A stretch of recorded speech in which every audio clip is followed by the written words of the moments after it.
in the bin, and then at the end it was sealed with this clay. Now we started also removing, we have removed here a cluster of pottery that was all on the floor. It's not clear why the pottery was on the floor, because the floor, if it was a reinforcement, the question is why, because the floor is in good shape here. It's not even, doesn't have any depressions in it. The only thing that we have in it is these animal calls, which could be of much later date. Had they been the prehistoric animal calls, then this pottery on top of that would make some sense. Then we started removing the floor number 7, which is here in the southwest part of former 158. What I now call segment 1 of this floor in the house. And it was a thin floor, white plaster on top, and had a packing that was a typical beige, clean clay, sticky clay packing that's typical for platforms, and it was even packing, about 1 centimeter thick. So that was a floor that was in a good shape and packing in a good shape on top of this one that we are exposing right now. However, when in this area, which is its southern edge, where it meets with the platform 169, suddenly we have this ridge, and then we had over here, going south on top of this platform, a very massive packing that we have already talked about. But I would just like to make a couple more notes about that, because if we didn't have a massive packing in that area, previously described area, and then suddenly it appears on top of this platform, the question is why.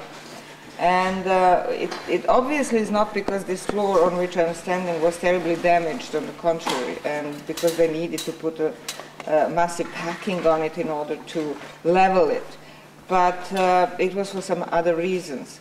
And the packing and the ridge goes right in the line with the platform edge, which makes it then, I still think you should go back and just zoom on, because we don't need the details, we need a general picture. The angle is good. The angle, well, right there, you're a perfect place for that.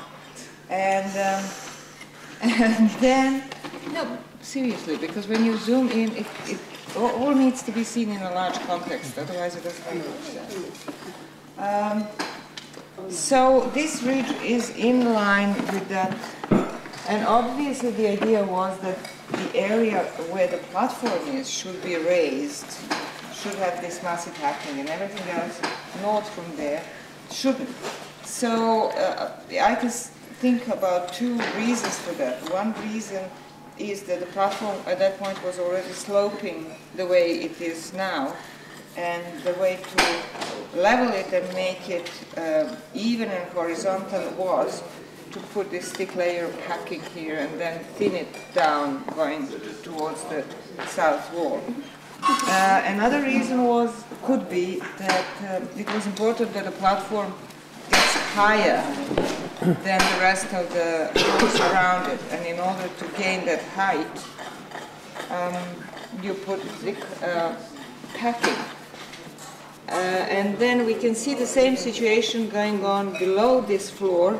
Luckily we have the cross-section in this feature to which we referred so many times before, our feature 614, where it shows that the packing below this floor is also very massive.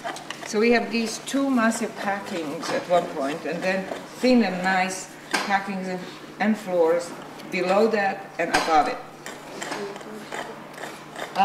Then if you please just move a little bit away.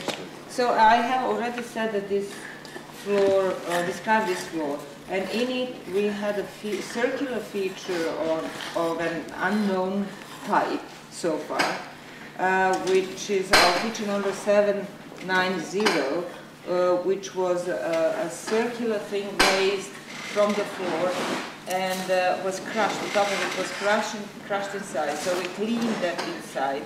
We cleaned the crushed pieces of the feature itself. They didn't tell us very much. They're made of the same type of material, which is packing clay and then like a floor-like clay on top. And the feeling actually inside of the feature was interesting, because there are burned areas such as this of burning which could easily be in situ burning. And there are remains of phytoliths that seem to be a mat, or some sort of matting here in the southern area of the feature, quite extensive, but not preserved so well to be, I think, taken out and conserved. But there were some bits of it that had thickness to them that looked like matting. And then we have a large amount of sand, very fine layer of sand here in the northwest part of it. So it's not clear what the feature could have been used for. So with the rest of the filling was just typical packing clay. And then below that, as we can see here in the cut, is the continuation of that packing. We don't even see the next floor down in that particular area of this segment one. We can see it below here, very far down, but not in this area where the feature. And then we started removing, we have removed